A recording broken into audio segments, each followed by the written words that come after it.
Joe Rogan Podcast. Check it out. The Joe Rogan Experience. Train by day, Joe Rogan Podcast by night, all day. We're up. Mr. Hennessey.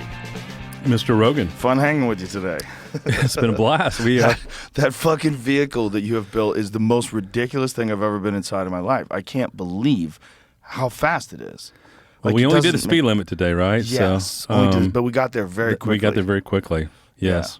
1,817 horsepower and 3,000 pounds, so you got some power-to-weight ratio to work with there. That's like 700 more horsepower than a Tesla Plaid. Yeah, it's like taking a McLaren 765 LT and adding 1,000 horsepower to it. Something nobody needs, but we've sold 36 of those, the Venom F5. What happened to you in your life that you needed to make these preposterous cars?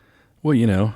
Like, what is going on? Like, what? Yeah, there it is. That's the Venom F5. How did you get to be this guy? Like, how did this start out where you're making these 1,800 horsepower cars? It's probably kind of like, the pool hall deal when we were younger. Like, I didn't have a good relationship with my old man. He was a car guy, but we didn't get along. And I don't know, maybe 60 years later, I'm 60 now. I've got, I still feel like I got a little chip on my shoulder, something to prove. Maybe a little bit less now, but for sure. Isn't it interesting that you would never want that for your son? No. But boy, is that a great motivating factor for success. Sure. For sure, yeah. I'd live up, grew up in a kind of an abusive situation and neglect, and, now all of a sudden I've got all this motivation, or I've had all this motivation for the last, 40 years of my business career, so it's been good. It's funny because you would never want that for your children. No, I mean, it's amazing how well it's worked out for people like you or for me. Yeah, I mean, I don't think everybody out there that has some level of success has not necessarily been abused and motivated by negativity, but I can definitely see with our 5 kids, with the nurture mainly from my wife, Hope, they're going to turn out just fine and they'll be plenty successful. But that's just, I don't know your story, but that's my road. How I got here. It can lead you to be very ambitious and very successful, but it can also just fuck your life up. Oh, sure. And you can be very ambitious and very successful and also be like happy. Like that's possible absolutely too. That's possible too. Yeah, you don't have to have a tortured childhood. For sure. No, I'm very, very blessed. I mean, to have an opportunity to build toys for people. Whether it's a 700,000 horsepower pickup truck or a Venom F5. We were talking earlier. It's about first world problems, right? Yeah. Something nobody really needs. Nobody needs to go to a comedy show or MMA, but they do it for entertainment. I tell people all the time, we're more. Are those stars up there? Yeah, they fly. Wow. Am I in a Rolls Royce? There's a shooting star. After the Ric Flair gummy bear, they're going to really start flying. Yeah. Yeah, so now feel very blessed, and we're definitely, people come to us because they want to entertain themselves with their vehicles. That's a great way of looking at it, too, because that's really what those kind of cars are. Like, when I try to describe my love of old muscle cars for people, because, they kind of are not super reliable. Yeah. They're not so great at handling. Sure. And, so I get them done into resto mods. Yeah. But still, but when I drive them, the experience is entertaining. It's like a ride. Like, I'm not just in a Corolla. I'm not just in some quiet Subaru. I'm in a ride. But does it take, like when you drive your Land Cruiser, you drive, one of your older cars, does it take you back to that time either when you had that car, you aspired to have that car, you knew the guy or the girl that had that car kind of growing up, and you wanted it back then, but you didn't know how you're going to get it? Oh, yeah, for sure. With my Chevelle, definitely. Because my Chevelle, I have a 1970s black with the white stripes, the tuxedo Chevelle. Sure. And when I was a kid...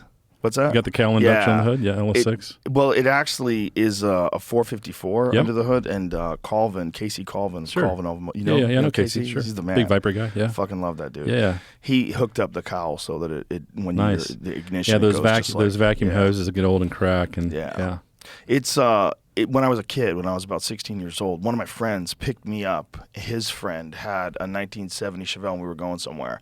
And I just remember getting in the backseat of the car going, how is it possible that this kid owns this car? Yeah. This is crazy. Yeah. It was the best-looking car I'd ever seen in my life. On those 70 series tires, and guys used to back in the day when I had a 69 Olds 442 convertible, and if you didn't have the posi rear end, you had the one tire fryer. So you do the burnout, and you got like one stripe going about 400 feet down the road. Yeah. Yeah. Those old cars suck to drive, though. Oh, my God. If you drive the old ones that don't have resto mod components, like Roadster Shop components, they're just terrible. Yeah. They're so bad. Yeah. Yeah, so my wife, for my 60th last year, my 60th birthday, she and the kids bought me a nice 69 Olds 442. So it's nice enough to where I'll drive it, but not so nice that I don't want to drive it. Right. And I just, man, when I drive that thing, it's the slowest, least powerful thing in the fleet. But it just kind of brings me back. I got this jam box I put in the backseat, a turtle box. And I just turn on my AC/DC and go out cruising around, and you don't even bother without installing a care a in the stereo world. in And it? if it dies at the stop sign, or if it, we'll probably put an LT4, an LSA in it. We'll LS swap it at some point. But Yeah. Do you think you'll do something to the chassis?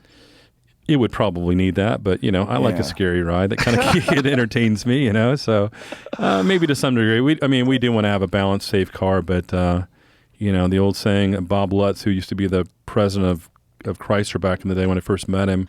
He was working for BMW in Germany. He had a pretty fast motorcycle, and he's out tooling around Germany, and some dude just rips past him on the Autobahn, and he pulls into the gas station. It's this old guy, and Bob goes up looking at his bike, and it's like, is that a turbocharger on your bike? This is like the early 70s.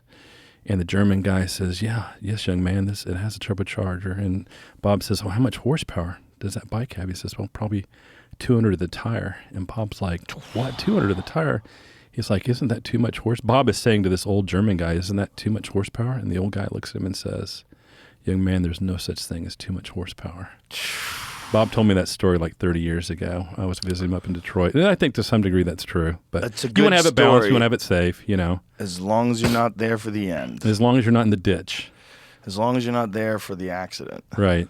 The thing about motorcycles is the consequences are so grave. Well, sure, yeah. I've had a few. I busted up my knee and spent a week in the hospital when I was in high school. And I guess now the term they use, and it's to some degree true, donor cycle. So Yeah. my boys all like to ride. We ride KTM. We ride dirt bikes up in Colorado in the summertime. But I'm like, on the road, you got to be careful because even back in the day, if you're riding, they're distracted drivers. Now everybody's on their fucking phone. Nobody's paying attention to shit. So bad. So There's so many people that are just addicted to their phones and they can't put them down while they're driving. It's so wild to see. yeah, every now and then I take a car service to the airport or something. And if you're not driving, you can just look out the window. Just next time you do that, just look out the window. More than half the people are fucking not even looking at the road. They're on their phone. Yeah. They're supposed to be driving or they're putting on their makeup. One of the things I love about Apple CarPlay is you don't have to take your hands off of anything. You Absolutely. can just say, hey, Siri, play. Yeah. It'll play a song for you. Yep. That is the wild. I do that shit with my daughter because my daughter's into Taylor Swift and I don't Sure. have any Taylor Swift in my phone. Yeah. But I could just, while we're in the car, you want to listen to something? And she brings up a song. So I just say, hey, Siri, play. And then, bam. Like that, it's Yeah. playing it. CarPlay works really well. It's incredible. The text, it reads your texts. Yeah. It sends text for you. Yeah. It's fucking amazing. Did you ever put CarPlay in any of your old cars? They have retrofit kits now for that kind of stuff. I have. But honestly, when I'm driving those old cars, I don't like to. Sometimes I don't even like to listen to music. Yeah, I'm the same I really way. just want to hear that engine. Sure. You know, I'll listen to the music sometimes, but it always gets annoying. I want to hear that engine. I want to hear that. Sure. Yeah. You want to fucking feel that V8. Yeah. Whoa. Spin the tires a little bit. Not too much. Yeah, there's something about cars that I guess it was because when I was a kid, it represented freedom, right? Because you were in high school, if you didn't have a car, you had to ride Freedom. the bus. Status. Yeah, status for Chicks. sure. Chicks for sure. Friends, maybe, It was really more impressive for guys than it was for girls. Sure. The kinds of cars I like, girls are like, this fucking thing stinks. Yeah. Smells like gas. I went to this Jesuit high school up in Kansas City called Rockhurst, and I was a little guy and total nobody. I was on the wrestling team, and I think I was in the 98 pound weight class when I was a freshman. Anyway, I was a total nobody, and then I bought a motorcycle from my dad when I was like a sophomore. And I remember the first time I rolled into school, I was late, and there's this quadrangle where I could pull right up to the door, and there's all these windows that are open, and all these guys rush to the window to hear what this loud motorcycle was. And all of a sudden, I had status. All of a sudden, I was not a nobody. I was like, right. who's the wild man in the little kid in the motorcycle? That is the thing, right? Yeah. If you're a kid showing up at school in a motorcycle, you're a wild man. Yeah. So same thing. Kind of had my car crash, and the guy that lived across the street from me had this Olds 442 convertible. It's kind of a crazy story. My old man was an insurance adjuster, and he was going to buy this car from this body shop for a couple $100, and he told me it was going to be my first car, blah, blah, blah. And a month goes by, I'm like, hey, Dad, when are we getting that car? And he just kind of ignored me and just kind of blew me off. And the next thing I knew, the neighbor across the street had that car. Wow. So the tour trip, I didn't get the car, and now I got to go home every day on my motorcycle and look at the neighbor across the street who had the car. So when I had my motorcycle wreck, I had 2 bikes, so 16, and I'm trying to fix my bike, and the guy across the street worked at this Ford factory up in Kansas City, and he offered to help me with the bikes, and I ended up making a deal with him, and I sold him. I traded him the 2 bikes, and I paid him like $50 a month for a year or something like that, and I bought the car back with my own money. That's awesome. So I'm like, F you, old man. That's awesome. Anyway, it was fun. Yeah. When you first got into cars, what were the cars? Were you always into American cars, or were you into a lot of foreign cars? You know, I mean, back when growing up in the 70s and 80s, I mean, it was all muscle cars. So, you know, you see the guy with the Chevelle or the Camaro, the 70.5 Z28. How old are you? I'm 60. Okay, so you're a little older than me. I'm 65. Yeah, so I just grew up around muscle cars, and then fast forward, you know, went to college for a few years, dropped out, moved from Kansas City to Texas, and back then, like in the 80s, the German cars, they had these rally cars over in Europe, and there was the Group B rally cars, and they call them the Killer Bees because they got so fast back like in the mid to late 80s that the crowds would like bunch up in the road waiting for these, you know, rally cars blasting by at 120 or whatever, and they knew where the rally cars were because the helicopters were chasing them, you know, kind of spotting for them, or the TV camera. And then one time the cars got so fast that they would like they got ahead of the helicopters, and these Group B rally cars like landed on people and killed a bunch of people. So they call them the Killer Bee. So I was really kind of enamored with like the Audi Quattro. They went to Pikes Peak and they raced at Pikes Peak. And that's really kind of what got so I kind of, you know, shifted gears from American muscle to now kind of this higher tech German all-wheel drive, turbocharged stuff. And then kind of I started a small environmental cleanup, like an asbestos abatement business back in the late 80s, and made a little bit of money. Wasn't dating my wife, wasn't married yet. And so I read in Motor Trend magazine about this guy named C. Van Toon. He was actually the editor at Motor Trend back in the mid to late 90s. And he had bought an Eagle Talon, this is like 1990, put a roll cage in it, and he goes and enters the Pikes Peak Hill Climb in Colorado Springs. And I read that, and I'm like, oh man, my name's not Andretti or Unser. I can't just show up to Indy, but maybe I could do that. And so made a little bit of money on my asbestos business. I was reading the car magazines, and I'm like, I'm the kind of guy, whether it's then or now, I don't really want to do what everybody else has done. I'm a contrarian by nature, and you know, if everybody else is racing Porsches or whatever. So I'm trying to find something that I can afford, but that's high tech that I can modify to race at Pikes Peak. And I read about a car that came out that year. It was the Mitsubishi 3000 GT VR4. So it was all-wheel drive, twin turbo V6. Let me see what that looks like. Four-wheel stir, yeah. And I had a Mitsubishi Starion. Yeah, those are cool. Those? Those are coming back. That's kind of rad woodish. What that car was? Is it Mitsubishi 3000? Yeah, just type in Hennessey 3000 GT, and Oh, you'll you probably know what? see something Now that I'm pop thinking up. about it, I VR4. had the Dodge version of it. I Yeah, had the Conquest. yeah, the Stealth. Oh, the Conquest. Yeah. yeah, Yeah. Oh, so you had one of those. Yeah, Those yeah. things were sick. yeah. Those were cool. I loved those things when I first So saw I took those it and things. raced it at Pikes Peak, and didn't win anything, but Those things were the shit when they came out. drove it to Pikes Peak, drove it home. I did a couple races. If you type in, yeah, You know what's crazy? Does Mitsubishi there you go. That Motorton article. There's Bonneville. Mitsubishi doesn't make anything like that now, You right? know, they don't make. Mitsubishi. I mean, a good friend of mine, Joe Jacuzzi, is with GM now. There were some really great folks at Mitsubishi, and maybe they've just kind of gone on to other things. But yeah, the VR200. So that car. So I learned the first rule in car racing. Well, the first rule, if you want to make a small fortune in the car racing business, you start with a larger fortune. and so I'm going and I'm doing these I think I've heard that races, before. and I'm going to Pikes Peak, and I do these open road races in Nevada where you go out on night. They still have it called the Silver State Classic. They take Highway 318, it's just south of Ely, so about 4 hours north of Vegas, and they shut the whole highway down, and they let these cars go out on a Sunday morning and go out and haul ass. And so the first time I did it, my average speed for 90 miles was 164 miles an hour. I did 90 miles in 34 minutes in that car. Jesus Christ. And you know, the first time I did it, didn't even have a roll cage, which is pretty stupid. But after I did all this stuff, so I'm engaged, planning a honeymoon. We bought a house. I like to say we bought furniture, but my wife corrects me on that. We just bought, but we inherited furniture from her family, or I think all I brought to the marriage was a mattress and a box spring and a desk maybe and a Mac. Anyway, so I did all that. I'm doing all these races. Come home from the honeymoon, and I look at the bank balance. I'm like, man, I used to have some money in the bank before I got engaged and bought a race car and raced all over the place. And I thought, you know what, I really like doing this car thing. Maybe other people would pay me to modify their cars, like Carroll Shelby, like Alois Roof with Porsches, Reeves Callaway.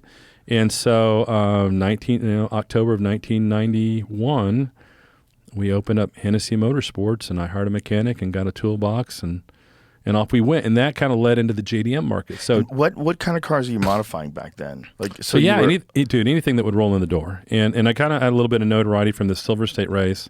So, it was JDM, so it was Supras, 300ZX twin turbo, Grand National Supras. So the Mark IV Supra, the Cyclone, the Typhoon, that had like the pickup truck. Yeah, that had the 3.8 liter single turbo V6. And so then a guy calls me up in early '93, and he said, "Hey, I've got one of the first Dodge Vipers coming." It was actually a model year '92, but they had some production delays, so the car didn't come out to the spring of '93. And he said, "Hey, I bought a Viper, and I want to take it to the Silver State race, and can you help me put like the safety equipment and help it pass tech?" And I said, "Sure." I said, "But I'll make you a deal. If you let me modify it, I think I can get another 100 horsepower to that Viper. And I'll do it for free." I said, "I won't even charge you to do it."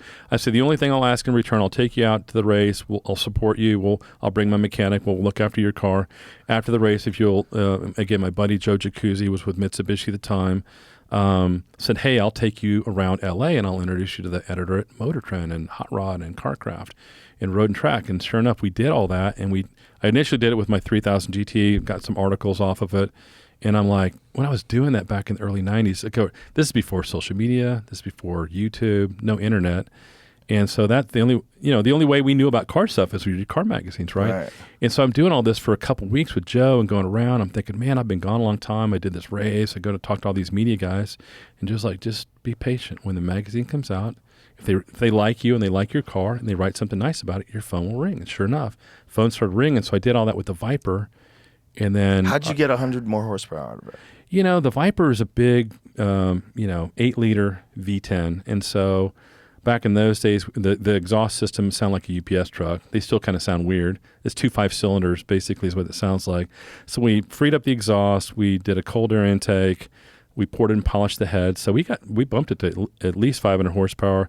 Then we started doing cams and stroker motors and eventually turbos. And basically from 93 through, for the next 10 years into the early 2000s, I would say we were on the covers of 30, 40 magazines, including all the major buff books. Isn't it crazy when you think about the progression of cars and power, that if you go back to the original Viper, it wasn't really that fast?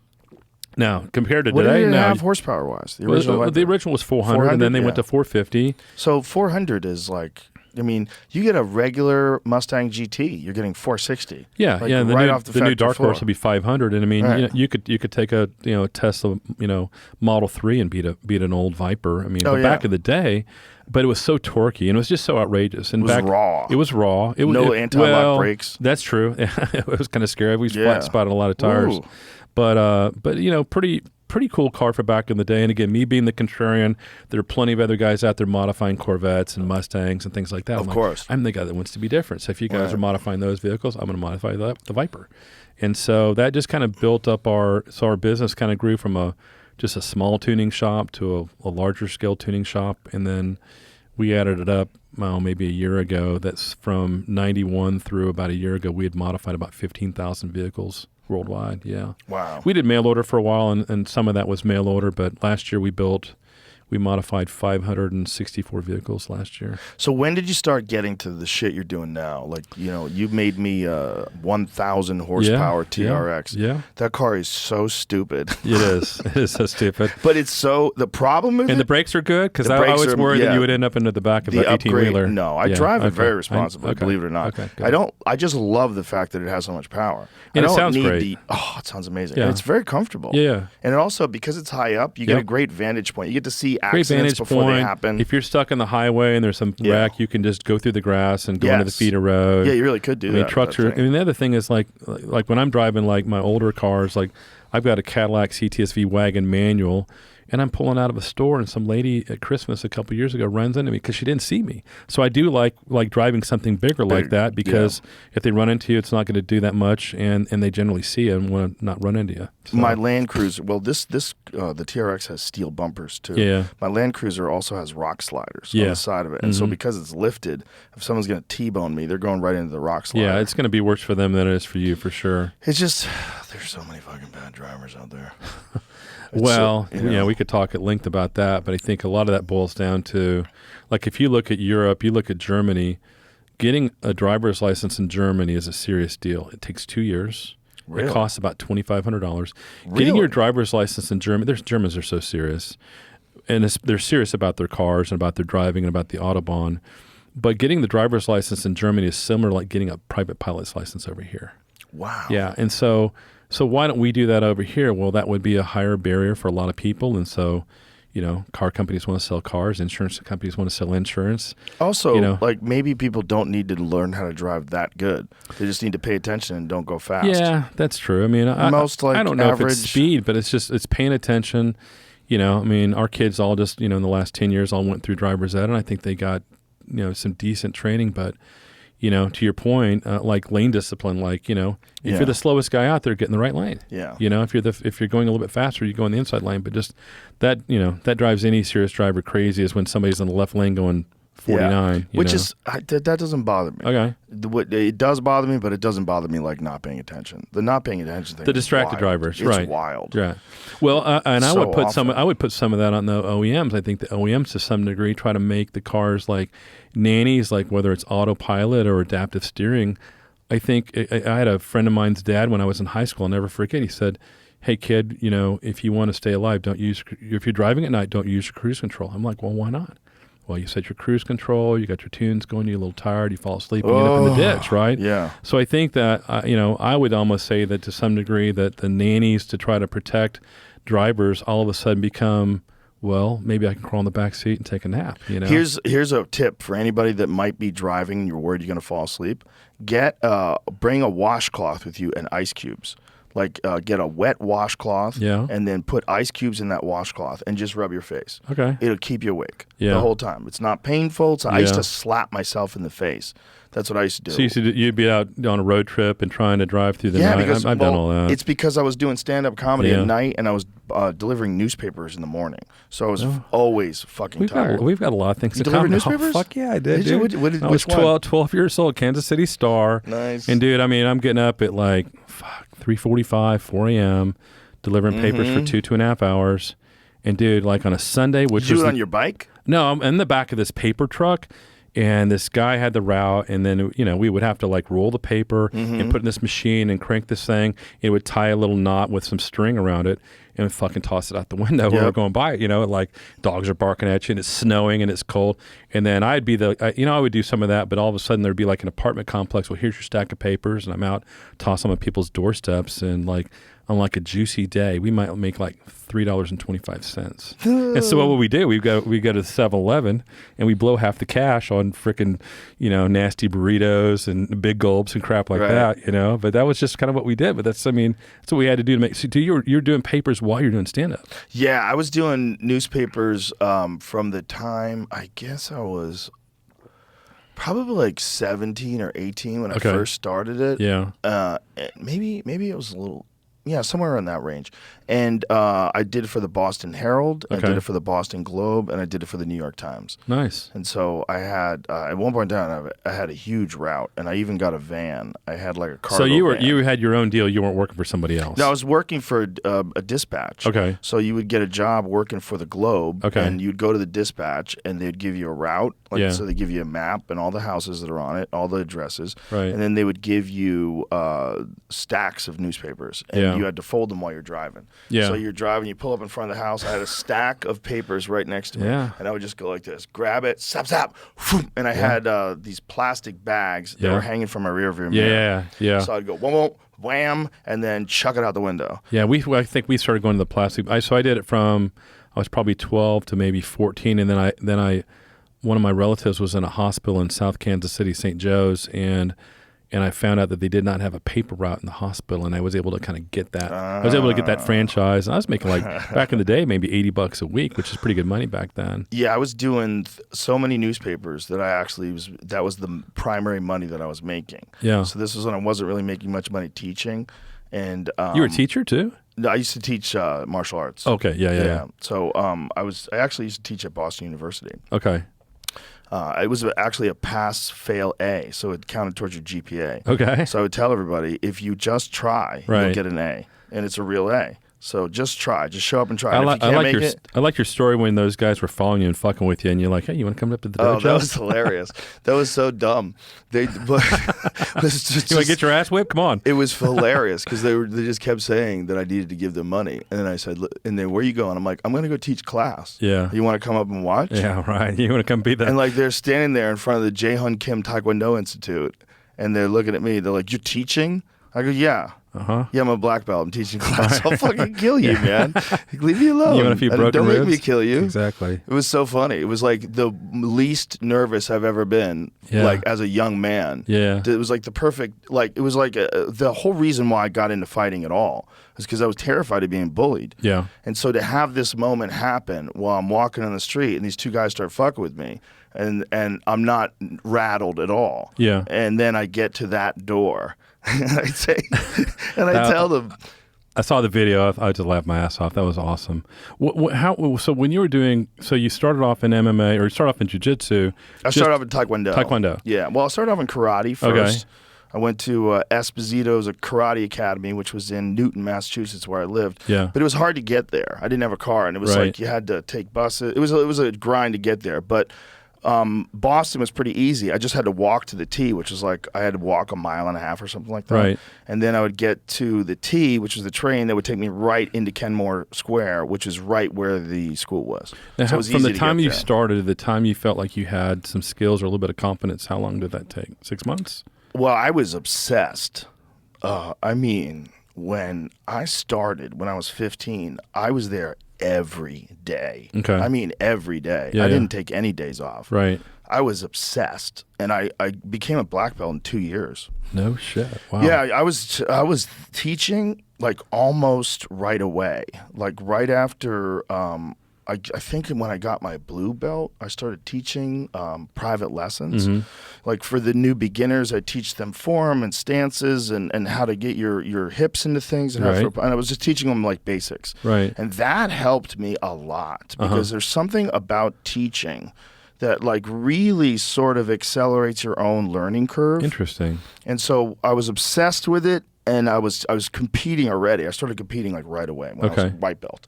Sure, what, 16? 15? Okay. 15. All right. And so, they would take you to these tournaments. Like, so all you had to do is like be at the school, and everybody would sort of carpool. And then when I was a kid, it was like they would kind of take care of me. Yeah. And bring me to these places. Right.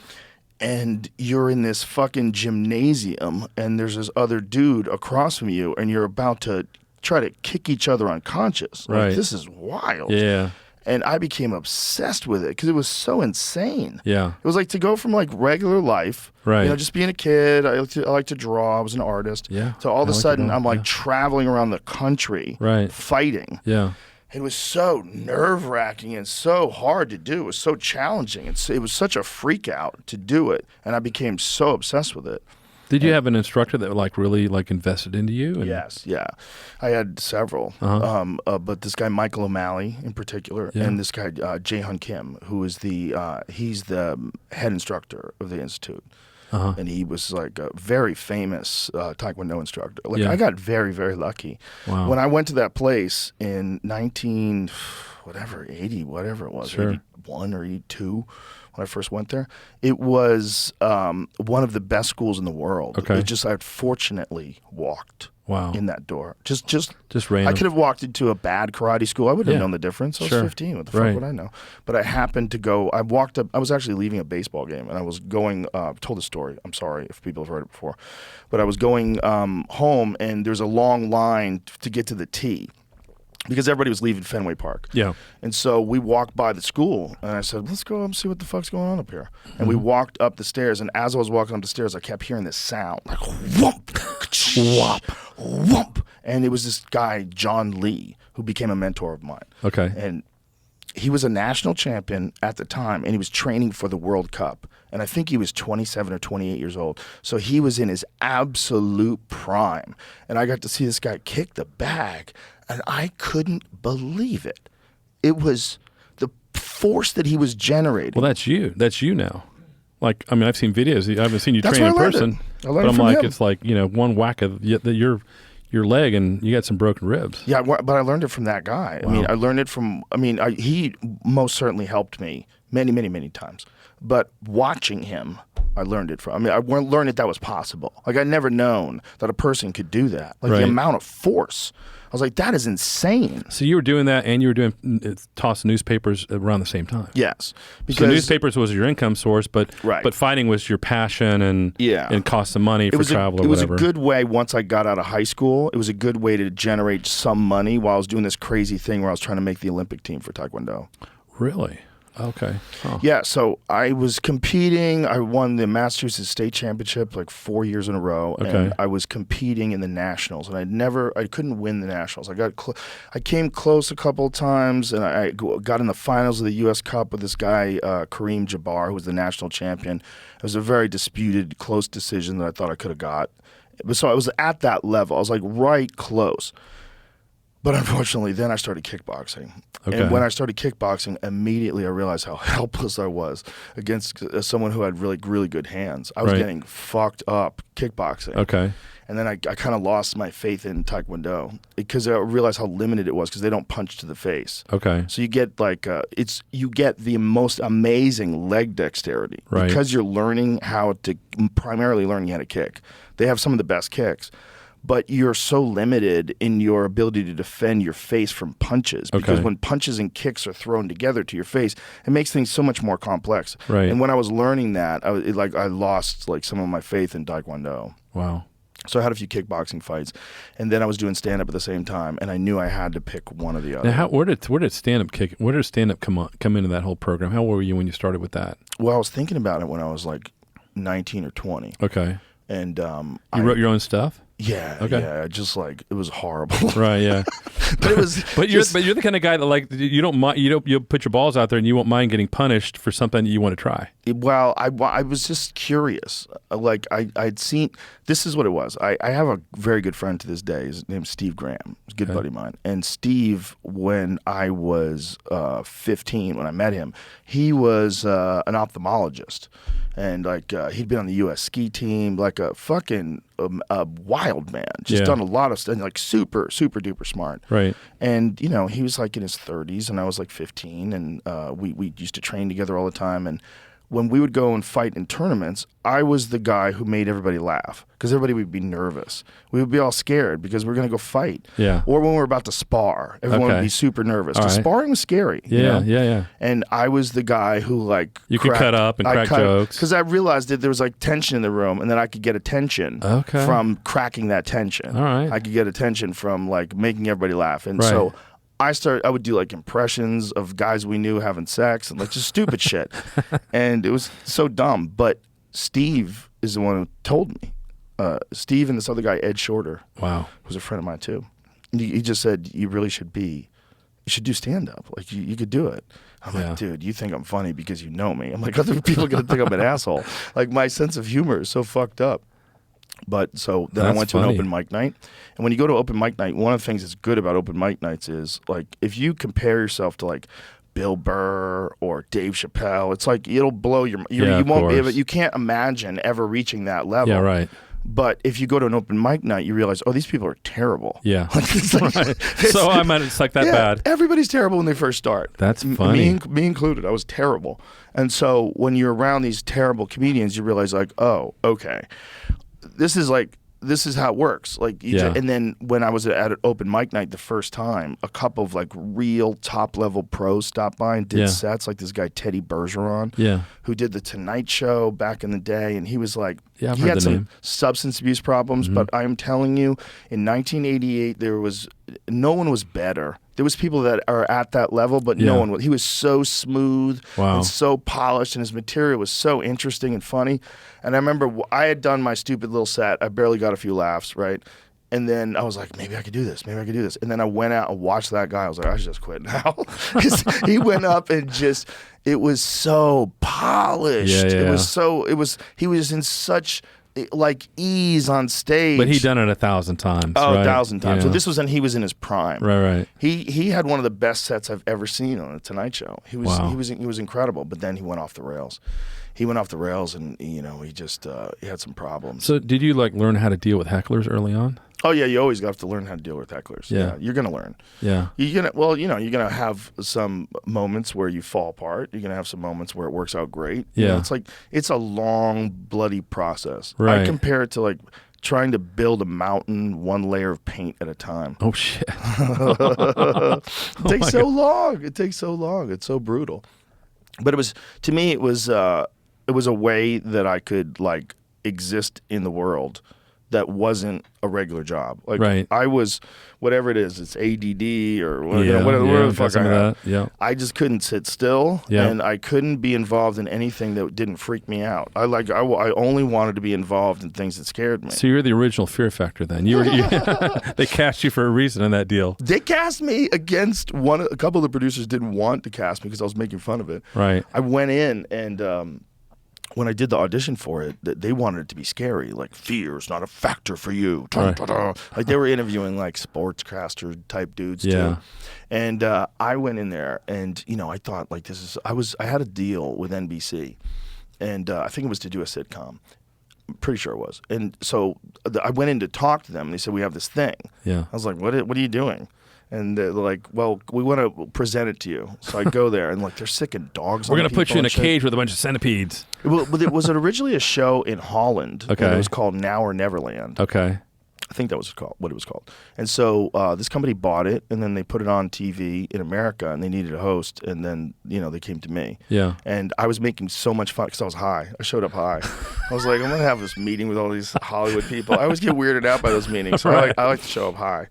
Just to feel them out, Good. And I was just making fun of it. Like, you're gonna sick dogs on people on TV. That is is funny. So stupid.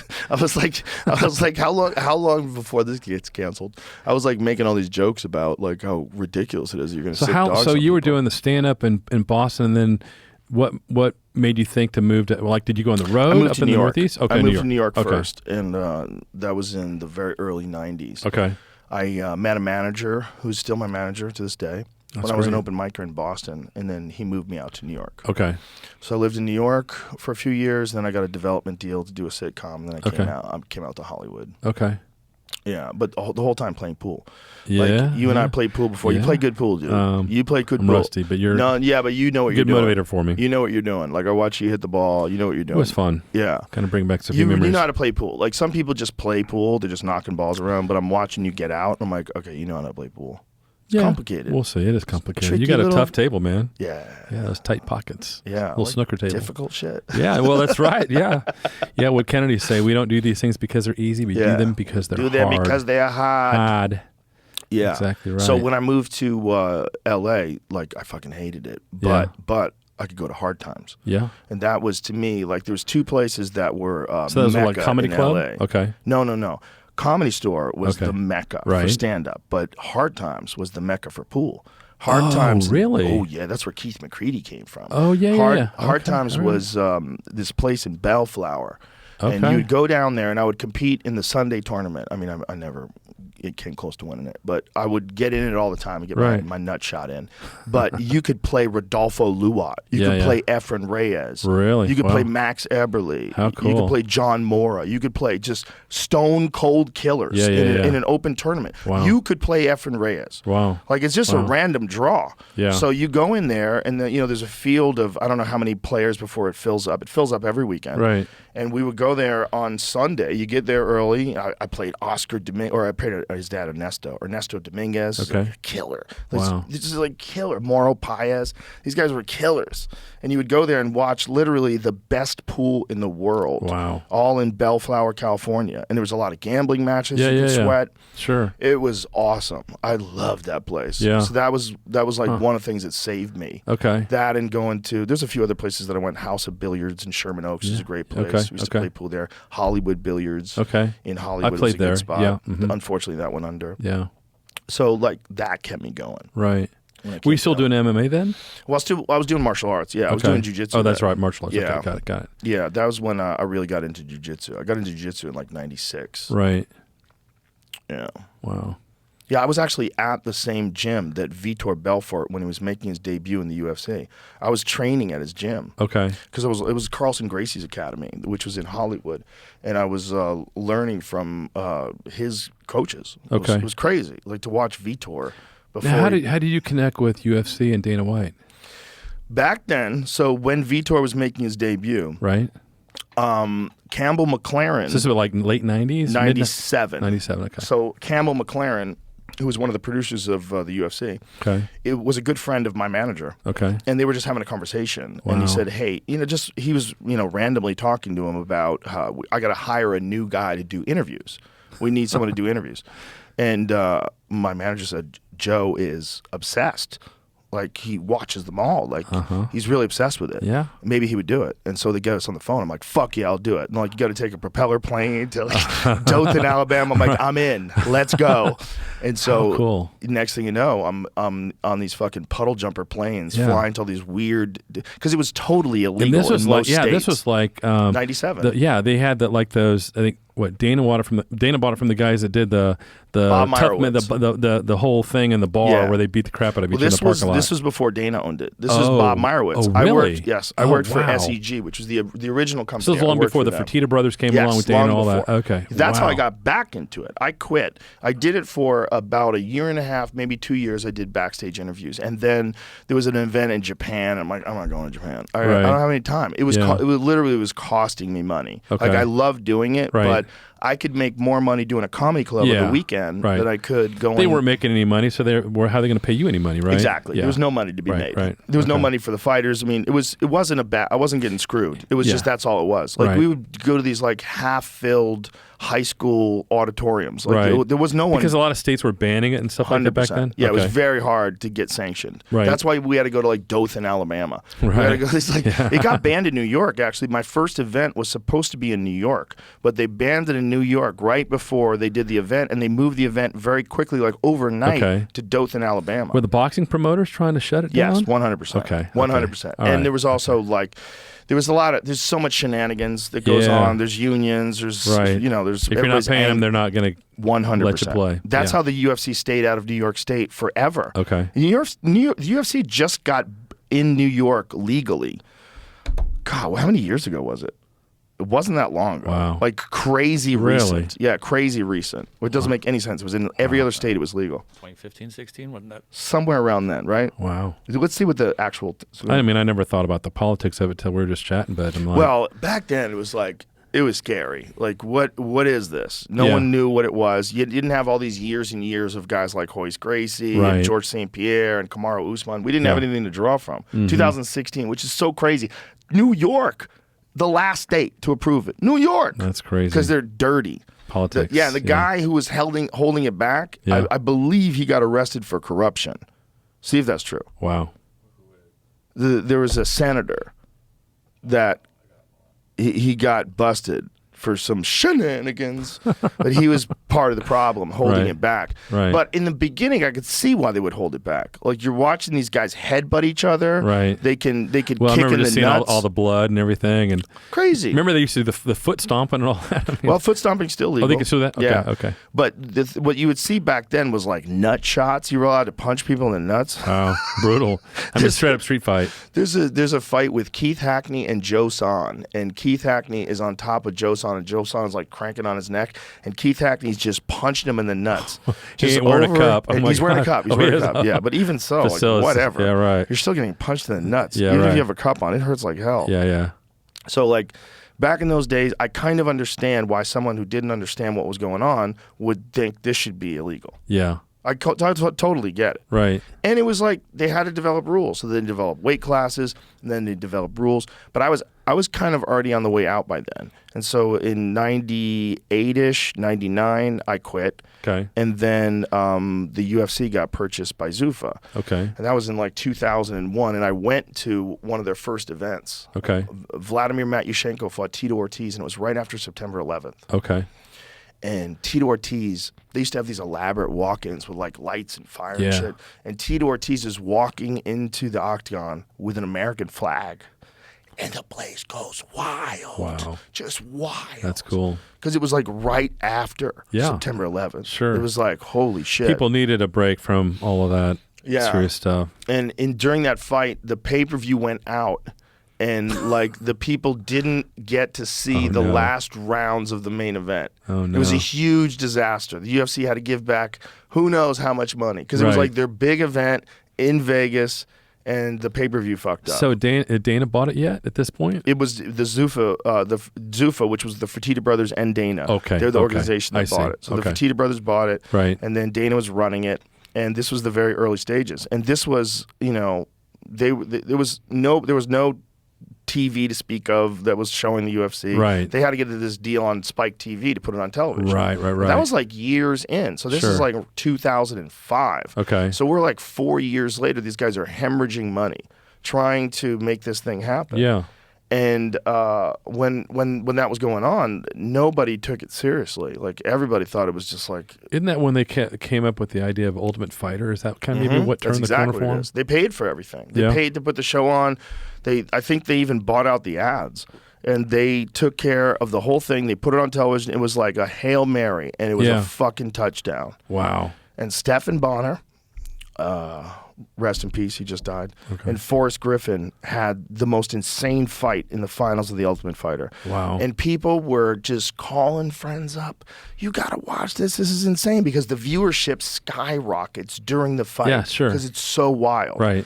And that fight made the UFC. That fight made the sport. Really? Because then people are like, what is this? Okay. And then they put on another event. Yeah. And the other event got fucking huge. And then Chuck Liddell came onto the scene. Yes.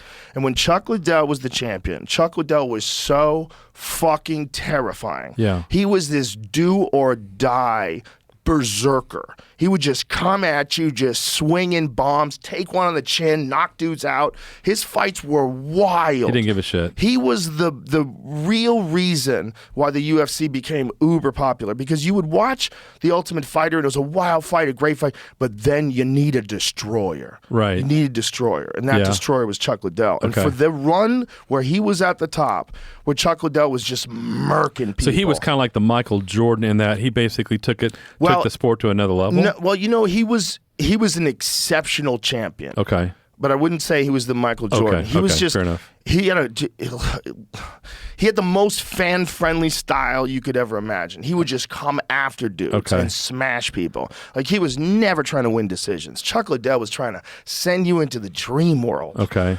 And that So he was an entertainer. He was Maximus the yes. yeah. When he would win, he would throw his arms back like this. Rah! It was crazy. see if you get a video of Chuck Liddell knocking someone out and then celebrating, because it was like this iconic primal rage celebration. And when you can only fight like that for so long. Sure. Here's the reality. It's gonna take the toll of physical damage on the body and the kind of sparring that you have to do to fight like that. Yeah. But when he did it, my God, it was glorious. His fights when he knocked out Tito Ortiz, like, oh my God, he was a monster. Right. He was a monster. Yeah. He was just smashing people, and he was a really good wrestler too. So good luck taking him down. Wow. So this is, this is Chuck with a fucking mohawk. Yeah, look at this mohawk. fucking savage, dude. Oh my God. Look at this. Look at this. Look at this. Look at him.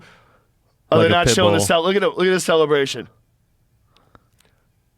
Bro, Wow. I'm telling you, when Chuck Liddell was in his prime, he was one of the most terrifying fucking human beings that's ever walked the face of the earth. Wow. You can't do this for that long. There's only so many years a man can do this Yeah. for like this. But my God, Chuck Liddell was so fucking entertaining. He was a destroyer, man. He would just come at you. I mean, look at this shit.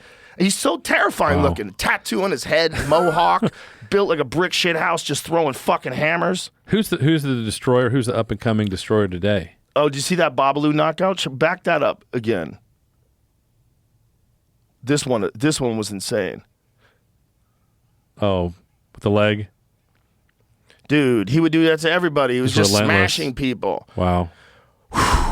Yeah, he didn't know what defense is. He's pure offense all the time. Well, he had defense, but he didn't. He fucking threw caution to the wind, man. Wow. The guy just came after people, and he was so mean.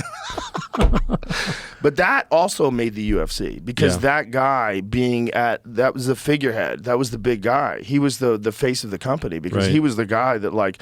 If you, the casual fan, when you talk to him, like, have you seen the Chuck Liddell fight? Right. You're gonna see the Chuck Liddell fight. Yeah. So that also took the sport to the next level. So from throwing newspapers to stand-up to pool to New York, then Hollywood, UFC interviews. What motivated you for podcasts? You were so far ahead of your time on that. Well, I wasn't really. There was other people that were doing it at the same time. They like Adam Carolla already had a podcast. Yeah. Mark Maron already had a podcast. There was quite a few people that were already Well, doing maybe it. your style just stuck and grew. Well, it's just I think I got into it because of radio. Really, Okay. I was like doing like Opie and Anthony show mostly. Like, Okay. when you So do. you did radio for a while then. Oh yeah, everybody did. Okay. And when you would do radio in the morning, like the Opie and Anthony show in particular, you'd go there and you would hang out with comics. So it was all just us shooting the shit, having a great time. Yeah. And when I would leave there, I'd go, God, that's so fun. I love doing that. I wish I could do that all the time. Okay. All right. And Anthony Cumia, who was Anthony from Opie and Anthony, he built a studio in his basement of his house in Long Island. And he used to do a show called Live from the Compound. Okay. And he had like a green screen behind him, and he played karaoke with a machine gun. He was always hammered. It was hilarious, but he would just stream it on the internet. And I was like, that looks like so much fun. Maybe I should start doing something like that. Yeah. And so then I went to Tom Green's house, and Tom Green, he had this crazy setup. I might have went to Tom Green's house before Anthony had his thing, in the same time period. But Tom Green had like the Tom Green show that he was doing from his house. Right. So he was doing like a talk show. And he set up his whole house like a television studio that's on the internet. So we had all Right. these cables running to a server, a server room. And so I thought, like, wow, maybe I should do something like that. Like, there's something to doing something on the internet. Like, maybe a lot of people aren't going to see it, but it'll be Right. fun. Yeah, sounds That's like all your it was. motivator was for fun, not trying to grow some big audience or No. make a bunch of money, at least to start with. I mean, Even like I do it the exact same way now as I've always done it. I Yeah. just do it all myself. Yeah. Like in terms of like who I want to have on. Right. I decide what day they're coming on and Yeah. how to do it. yeah. And I only talk to people that I'm interested in talking to.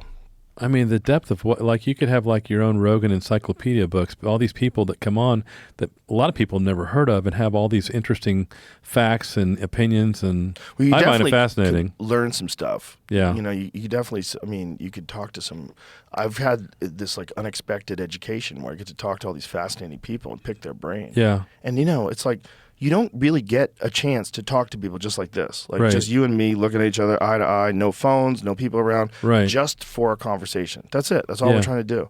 And to be able to do this like all the time, it's a real pleasure. It's like it's very fortunate. Well, it It's just really seems good like for it's you. your own personal curiosity on different things that you like and or that you're interested in. Whereas it seems like, you know, you flip on TV, the people that get interviewed, it's all part of some sort of it's all by design to some degree. You know, you got the right Yeah. PR firm, the right publicist. There's also with those things, the problem is, you know, just like with Fear Factor, like you have to hire somebody. You have to hire a host. Okay, yeah. You know, so yeah. if it's Fox News or if it's CNN, they have to hire hosts. Right. And sometimes those people are annoying, you know, and sometimes they're not annoying when you Right. hire them, and then they become annoying as they get more popular and famous, and then you got to fire them. So, like, when you do this, you have to prep much. You get on the internet. You guys do a little bit of research for you, or you just fucking roll in and just start start thinking and talking. Well, I do have a guy, my friend Matt Staggs, who does some research for me on some things. He'll send me some briefings or some videos or some stuff I should watch. Right. And then, with people that have books, I like to, especially if it's something like complicated, I like to listen to the book on audio. Yeah. So I'll listen in the sauna, I'll listen when I'm driving. Right. I'll get a sense of what they're doing. But and then there's some subjects that I don't have, like with you. It's like we're going to talk cars. Yeah. I'm just curious. Well, it's just been very fascinating for me. I mean, we've known each other for ever since you got to Texas 2.5 years ago, something like that. Just the more I get to know you, like you ruined me with that fucking Raptor. Well, yeah, that's what we do, right? Keep him coming back, right? That thing ruined me. I was like, this is crazy. Yeah. What have you done? Yeah. Have you? By the way, have you experienced the Raptor R yet? I have not. It looks amazing though. They're hard I'm a to Ford get. They're fan. expensive, but we're working on a 1,000 horsepower package for Velociraptor 1000, so it would compete with the Mammoth. Oh, well, maybe we'll have to. Yeah, I'll keep you posted on that. You know what I really miss about the Raptor? Yeah. The visibility. Yeah. It's you can see out of the side mirrors way better. Yeah. The TRX is rough. The TRX is rough. The Ford's got the aluminum body and chassis. I mean, I think both trucks are a hoot. Oh, no, I love the TRX. It's just the visibility. That's the only issue I have with it. It's an amazing truck. Yeah. I fucking love it. Yeah. I love what Dodge did, and I really love what you did to what Dodge did. Like the extra power. And they gave us a good platform. And the brake upgrade package that you put on it. Yeah. It's a big difference. Big difference. It's fucking magical. I love that thing. But the visibility from the Raptor was way better. Yeah. Yeah, like design with the F-150 where they have there it. it is. There it is. Look at that. Yeah. And so that's got the supercharged 5.2 liter V8 that's in the GT500. And we should have our prototype up and running soon. I like the name better too. Yeah. I have a problem with the name Mammoth. Okay. I love the truck, but I got a problem. What? Tell me. Because it used to be a Tyrannosaurus Rex, and you changed it into a lesser animal. Well, I guess the T-Rex could eat a you can't have that. a woolly mammoth. I never thought about it that way. I wish we talked. Yes. Well, guess what? Next time we're doing a branding exercise, you'll be the consultant that I could never afford to hire. You can't. Well, I'll just do it for free. But you can't have like a dinosaur. Yeah. Like the whole reason why it's a TRX is because it kills the Raptor. Right. Of little bitch ass Velociraptors fucking with the Tyrannosaurus Rex, it's over. Yeah. So that's the whole idea. And then you turn it into like something that like people kill with sticks. Yeah. So what? People wet them out with sticks. Yeah, pretty much. That's funny. And then probably the asteroid did it too. Yeah. But So but other than that, I love it. I told you I saw one in Vegas. Yeah. It was orange, like a matte orange. Like, that looks ignition sick. orange. Yeah, I never thought I wanted to drive an orange car in my life until I Let me saw know. that. They're hard to get, but we can get them. They got yellow now too. Do they have yellow? Yeah, called Rampage yellow. Yeah. My friend Tony has a yellow C8 Corvette. Tony Hinchcliffe. Yeah. You saw Tony. Sure. He has one with yellow with black stripes. It's fucking awesome. Yeah. I was like, I never thought I'd like a yellow car. Yeah, we actually just came out with a 700 horsepower supercharged package for the C8s. We've only been working on it for almost 3 years, but just finished it up a few months ago. How much better is the handling on the Z06 with the wider body and the wider tires? Yeah, I mean, the Z06 is lighter. It's got aero, carbon brakes, carbon wheels are options. I've only driven, our chief development driver was with GM for 38 years. His name's John Heinrichs. We call him Hein Rocket. He's our chief engineer and development driver for the Venom F5. And so he just got his new Z06, C8 Z06 with the Z07 package. So you've got the cup tube Michelin tires and the carbon splitter and rear wing. And I just drove it on the road. But I think if you took him to COTA, both bone stock, I'm guessing you're 10, 12 seconds a lap difference. I mean, just massive. Wow. Now, if you drag race them, of course, the Z06 is going to win by, in the quarter mile would probably win by 5 or 6 car lengths. But the problem with the Z06 now is they've been having they still have supply chain issues. I've got an early one on order, but I think the car's been out for 9 months, and there's less than 100 with the Z07 package on the road. So cool car. I hope to get mine and a lot of bang for the buck. I think that would. I almost liken the new C8 Corvette almost in any form. Well, the Z06 to kind of like the 458 Ferrari is kind of where it was. Do you think it's possible to make a car like a Corvette with entirely American parts and American labor? Entirely. Look, American OEMs can do whatever they want to do. And I think what Chevrolet's magic has been with the Corvette is to deliver that much value and that nice of a car in the volumes that they do and at the price point that they do. It's crazy when you think about how much that car costs and the capability of it. Just the bone stock Stingray. Yeah, I mean, I'm sure Z06 is out now. Likely the next iteration that comes from Chevy is the ZR1, probably 850 horsepower, twin turbo. So it's like a twin turbo version of the 5.5 liter dual overhead cam motor in this current Z06. That car is going to be 150, 170 grand. So that car will be as faster than a McLaren or Ferrari that costs 2 or 3 times the money. So their trick is they know how to deliver great value. Now we've got a neat niche where we can build our own car from the ground up. It's all carbon fiber. It's all completely bespoke. It's American design and American build. But that car's $2 to $3 million a pop. GM are the masters of being able to scale it in masses, so average people or somewhat average working folks can afford to buy them. Yeah, when you're in that car, you're like, what does this cost? Yeah, this car's ridiculous. Well, the sticker on them, like my friend Heinrockets, I think he paid $160. You try to find one on the street that you can buy. You mean a Z06? A Z06. I was talking about the Venom. Oh, I'm sorry. Yeah. You get in that thing, you're like, how much does this cost? Yeah. It's. But look, the Venom F5. What's cool about that is I'm 60. Maybe I'm around another 25 years. Maybe I'm not. I don't know. But I think I would like to see. I'd like to have ultimately when we're all done with production. I'd love for each one of my 5 kids to have one if I'm able to do that. Anyway, I'd love to see our grandkids sell it at Barrett Jacks or RM auctions at some point down the road for 4 or 5x. Maybe like a McLaren F1, like it'd be $20 million someday. I respect that you can drive that on the street. Sure. I respect that you can drive it, but you really should drive that only on a track. I mean, it's like when you're in it, you're like, yeah. Well, even like when we're driving, driving. If you still have your Tesla Plaid, I drove mine up here.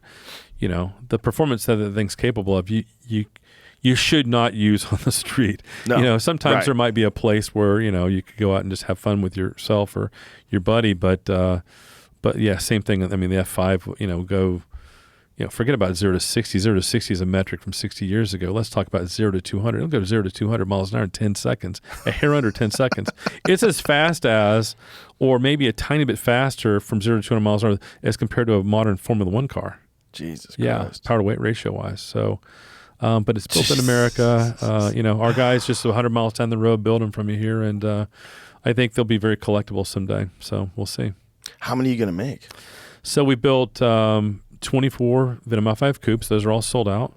We're now producing the Roadster and the Revolution. The Roadster, open top, go out, sunny day, have fun.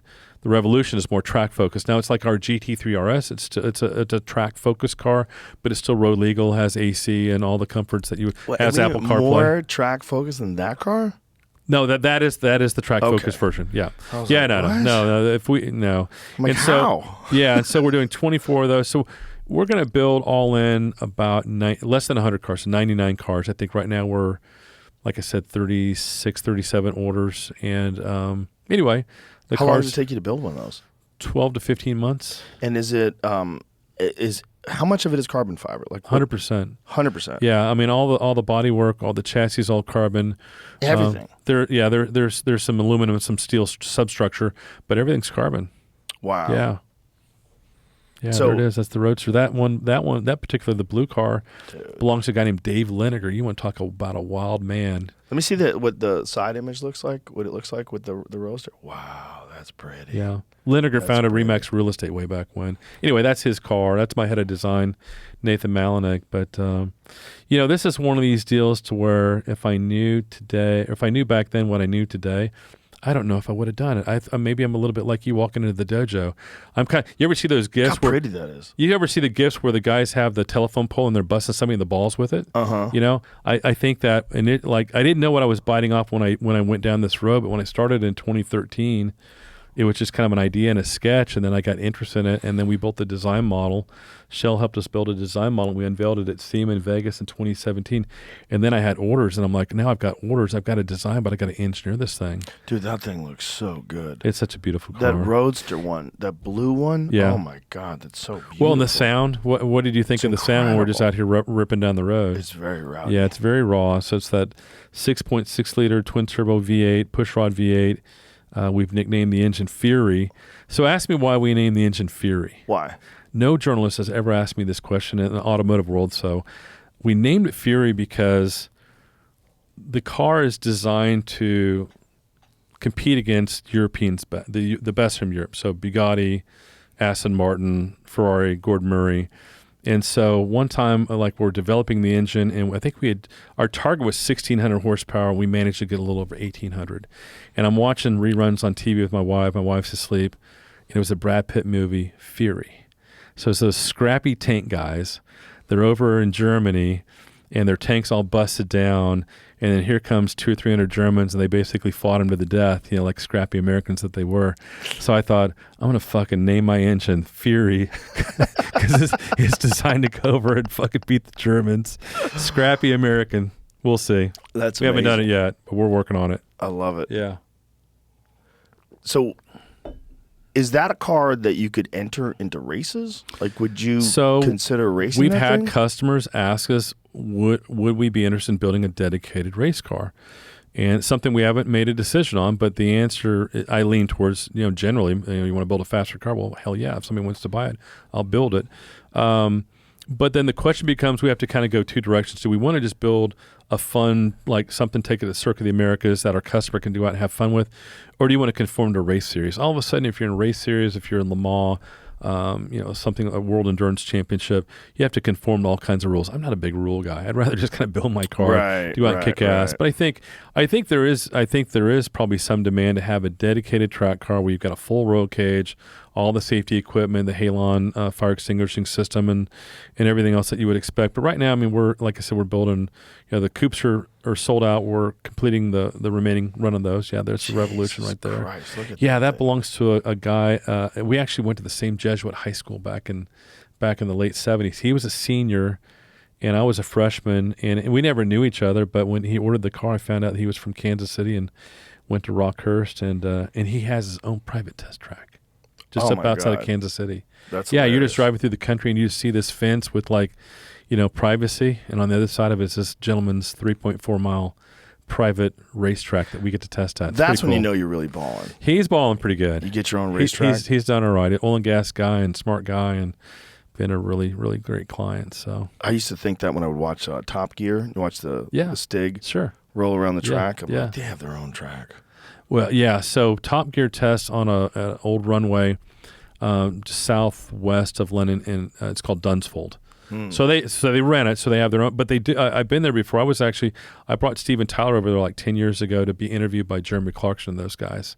So he was a client. We built a Venom GT for him, and so we're hanging out. And I got to see him go out and do his little celebrity lap around the track. If you're ever over there and you want to do a celebrity, the star and the reasonably priced car, I can connect you with those guys. They're great. That's hilarious. Yeah, it's fun.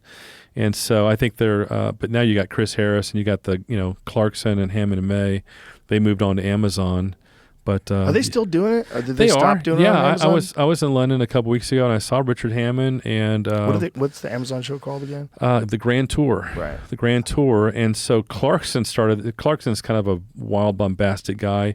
He started a show about farming. He's got a farm out in the country, and I think that's really kind of taken off. So I think that's his new gig. But I think they do still do a season a year.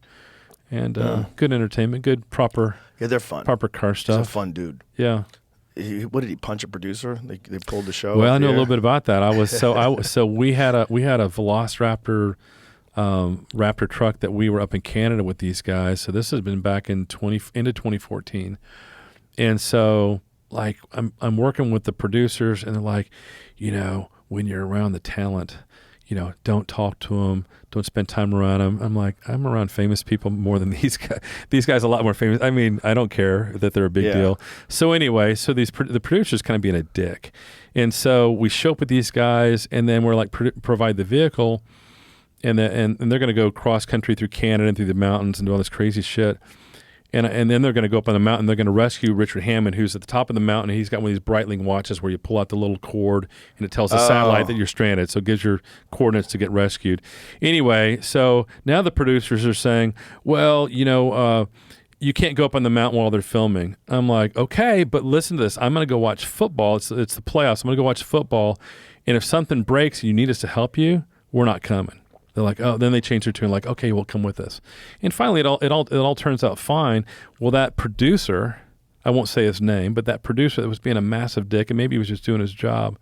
Like 2 weeks later, they're somewhere else and they're in England, and Jeremy, Jeremy gets a little bit of a temper, and these guys work long hours, and maybe they hadn't eaten, and the producer guy was fucking with him, and Jeremy fucking whacked the guy, and I'm like, I wanted to fucking punch that guy a couple of times too. But I can't do that, and I don't want to get arrested in Canada anyway. Yeah, so they canceled the show. Yeah. And didn't Jeremy and him make up? But they're still like... I'm sure that's all, water under the bridge. But Jeremy, Richard Hammond, and James May were all very tight. I've spent time around them. And then the other guy that's behind the scenes, but just so talented, his name is Andy Willman. He was the producer when they were on BBC. Now he's the producer. But when Steven Tyler was being interviewed, you're like this from your comedy part of your brain. When Steven was being interviewed by Jeremy, I noticed that the interview went on for like twice as long as it probably should have. And I get claustrophobic, so I don't like being in tight crowds. So I'm kind of hanging towards the back of the crowd that they're filming all this live, and then they aired it later, but they're filming it in front of a live audience. And here, this guy that looks like he's a homeless dude wearing a T-shirt, looked like he hadn't showered in about a week. He's standing there making notes. And I realized that was Andy Willman, the producer of the show. And so what Jeremy's doing, he's telling all these jokes and asking these questions, and Andy is using the live audience as his focus group. Oh, they laughed at this. Oh, I don't think this is as funny. And that's how they edit it before it gets transmitted to the rest of the UK and the world. Interesting. I thought that is so clever. That is so smart. It is smart. And I don't know if that comedians or entertainers kind of, but you would think to some degree you want to improve your craft, but he's got a quick turnaround time. So like he's got another show he's got to do the following week. So he's just like, Jeremy's doing all this stuff, and sometimes they laugh and sometimes they wouldn't, but this guy was definitely paying attention. That show, Top Gear, did Tesla dirty. They did. Oh, they did all kinds of crooked shit. But they did Tesla dirty. I mean, they pretended the car ran out of batteries. Oh yeah, no, the car didn't. So they had they're pushing the car. And, I think they had a lawsuit about that, correct? They probably did, but that goes back to like what we were talking about earlier. Find that out, Jamie. Like, it just seems like... That was dirty. It seems like everybody has an agenda. So what was the agenda behind that? Was that just the... Well, they wanted to create an entertaining storyline. The entertaining storyline was... They'll throw your ass under the bus in a heartbeat. That was what it is. Yeah. Oh, Tesla attempted to sue the BBC for libel in March of 2011. The courts ruled in favor of the BBC, saying that no viewer of the show would be likely to reasonably compare the Roadster's performance on the show with its performance in the real world. That doesn't make any sense. Yeah, no, they got railroaded. British court sides with British corporation that's owned by the British government against American company. Oops. Yeah, they got railroaded. Yeah, they because did. The idea that watching this thing break down wouldn't influence you to not get one. Yeah. Like, these people are testing it, and it breaks down. Look, those guys, good or bad... We should just say what happened while we're saying it. Yeah. Because their car didn't really break down. Right. They faked it. No, they faked it. They did it just to sort of make a point about what could happen with electric cars, but it's a fake point. It was manufactured deal, like to your point, but they just want eyeballs. So the more controversial... one time when Jeremy was driving this truck, and they were like, what would happen if we ran into a brick wall? He ended up going to the hospital and getting, broken ribs and whatever else. Just shoot the video of this guy. So they'll do anything. Who ran into a brick wall? Jeremy Clarkson. He did? Yeah. With a truck? It's on YouTube. And he went to the hospital? Yeah, they got a video camera. They got a GoPro inside. And he went to the hospital? Yeah, he went to the hospital from that. And then why would you do that? They did, and because if he died. For attention, dude. These guys were the masters of jumping the shark season after season after season. Oh. You heard about the deal when they went to Argentina? What deal? Well, let's go one step at a time. Let me see the truck slamming into the wall. Yeah. Before we get to Argentina. Yeah. Because I just can't believe that they would just drive Clarkson, Top Gear, full acceleration truck crash. No, each guy had to do it, and they're all wearing their safety equipment. It might have been 20 miles an hour. I mean, just go run as fast as you can into that wood wall over there, and it's going to fucking hurt, So.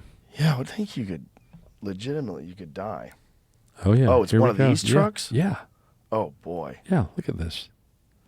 He's going pretty good. Bro, he's going very fast. That is so crazy. So do you think these guys give a fuck about hurting Elon and his company? That is so crazy. They want views. Oh, my God, bro. I mean, shit. He got fucking He's lucky he has teeth. He's lucky he has a neck. Yeah. Like his neck's got to be fucked up from that. Yeah, we did a thing with them at Grand Tour in Detroit about 5 years ago, and he, maybe he's got a good chiropractor. He looks like he healed up, but man, that's pretty gnarly. That seems like it could cause permanent damage, and so they would do stuff like that. Well, and that even happened recently. Slip disc. Caused slip discs. Worst injury he suffered on the show. Another one of their guys in the current crew, I forget his name, maybe Pato O'Rourke, but anyway, he had a bad car crash. They canceled the whole season. Really? The rest of the season. Bad? Yeah, and again, nobody really knows the details. They're not showing anything, but I hear it was pretty painful. Yeah, so. Well, you watch that image. He reaches for his neck like immediately, and you see how his head violently snaps. Yeah, I don't know how it doesn't break your neck. So just like stuff like that. Like when we were in Canada with the crew, we're hanging out with the crew, and like so they went down to Canada. They went They went Argentina. Excuse me. The gummy bears kicking in, I suppose. They're in Argentina, and so in one of the cars they rode on the car. They're doing this cross country thing. They're kind of poking fun at the Argentinians when they lost the Falkland War back in the 80s to the Brits. Oh my God. And the story was that these guys were getting chased out of the country. Like people were gonna looking for them. If they found them, they were gonna frickin' beat their ass pretty hard or worse. And so I'm talking to the crew, and the presenters were able to get to Buenos Aires and were able to get out of the country, but the crew is still there. And people are like, they're calling the embassy. They're like, hey, what can we do? The fucking locals are trying to get us. And so I guess this is a story I'm hearing from the crew when we were in Canada with our Velociraptor, is that, the presenters got out. The crew were stuck, fearing for their lives, like hiding out in places, trying to make it to the airport to get home. And then so when the whole shit hit the fan, the presenters in England felt bad for them, so they bought them all first-class tickets or business class from Argentina back to the UK.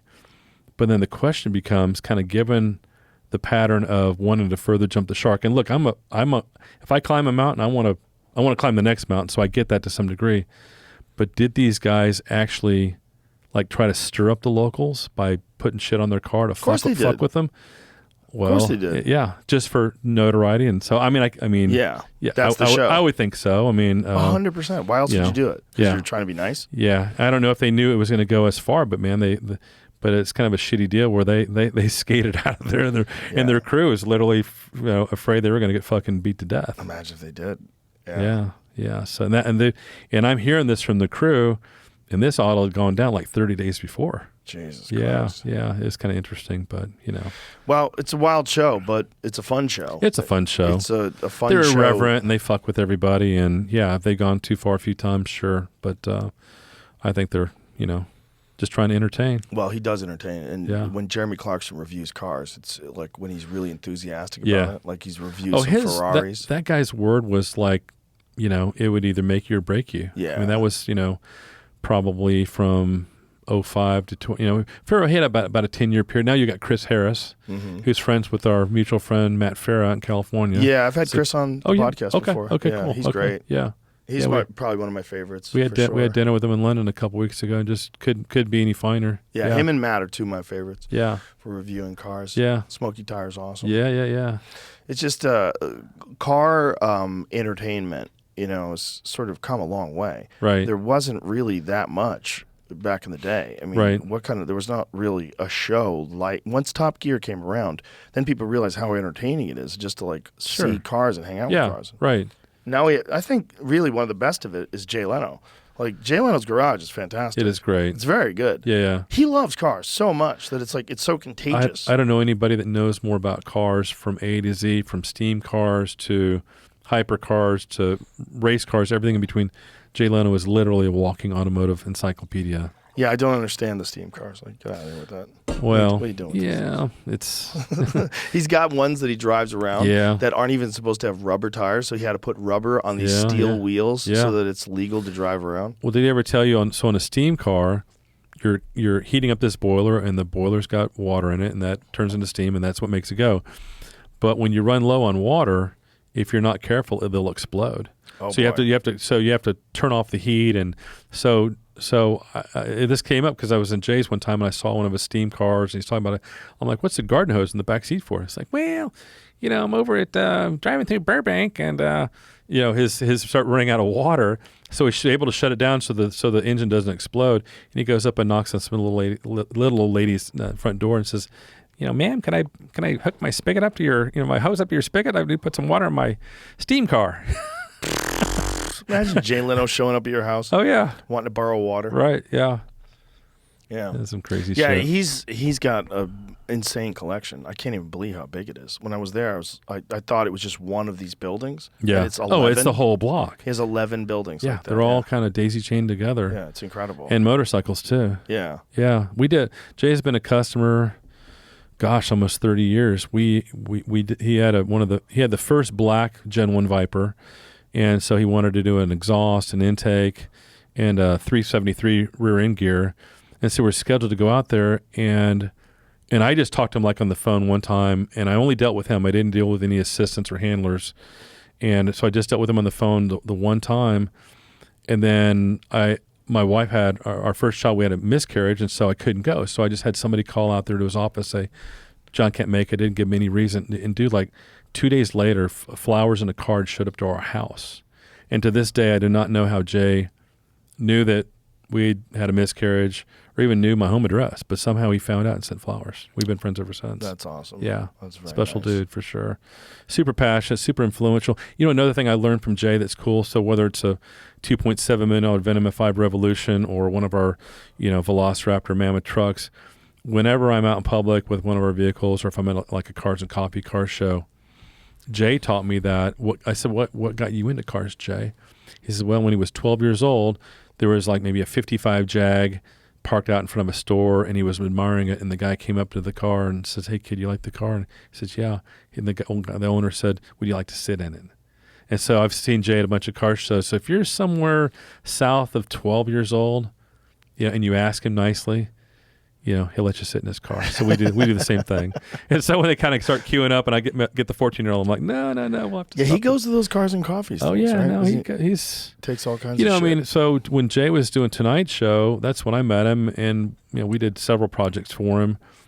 He'd have us come out to the show, but he was always so busy. Like I would just like see him in passing, and he's so like high functioning ADHD.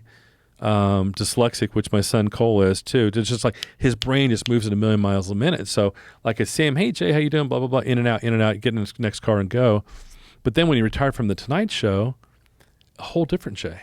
Just like you could have a conversation with him. He wasn't thinking about all the shit he had to do, and he's so much better at that show. Because it's so much what he's actually interested in instead of just the job of hosting the Tonight Show. And the mistake that I made growing up is like, he would do comedy on on the Tonight Show. Well, we always thought he was funny. We would watch it, but then years later, maybe 10 years ago, I got to hear him do stand up, and I'm like, it's so much more edgy. My wife will only handle so much. Like if you get into like a certain level of crude, she won't go. So I have to go by myself. So he's like right there on the edge of certain. Jay Leno's on the edge, really? Oh, dude, I thought so. So Shell had a big launch for a new oil product about 10 years ago when we were there, and he's like a fucking machine gun, dude. Like you get in that 45-minute set, you get at least an hour and a half worth of material. It is just coming. Fucking rapid fire. That's interesting. I got to go see him live then because I haven't seen him I think he's live dynamite. in a long time. I don't know like where he's working out or if he just does big shows. So I don't know. Because he used to do Comedy Magic Club every Sunday. I see his stuff pops up, on my social media feeds like when he's around in the area. So he does shows. I mean, yeah. But it would, to your point, reach out to him, or I'll give you his number, and you reach out to him and have him come do the mothership. Yeah, for sure. I mean, he used to be totally really respected as like an edgy comic when he first started. Yeah. He in the 1970s, like when he would do like I guess it was the early 80s or late 70s, where he'd do Letterman. I used to watch him on Letterman. Man. He'd wear like a black leather jacket. Years was that? This would have been probably mid 80s, 84, 85, and they used to do a little gag called Jay, what's your beef? What's my beef? Kind of a grumpy old man program. But I always thought Jay was pretty good. I loved Carson when Carson was on back in the day too. So you just kind of go from one to the next. But I'm like, like some of the current stuff. You got Gutfeld, who's I think funny as shit, but the other guys, it's a hard gig, man. Yeah. Because there's so many restrictions. Like, first of all, you're talking to someone very quickly. Yeah. If you're going to talk to them about something complex, something that's difficult to that's why grasp. the long-form podcast works, right? 100%. Yeah, okay. Because if you're just talking to someone and you're talking to them for 5 minutes and then you go in a commercial, it's like you can only get so into the subject. Yeah. And some subjects deserve more attention. They deserve time.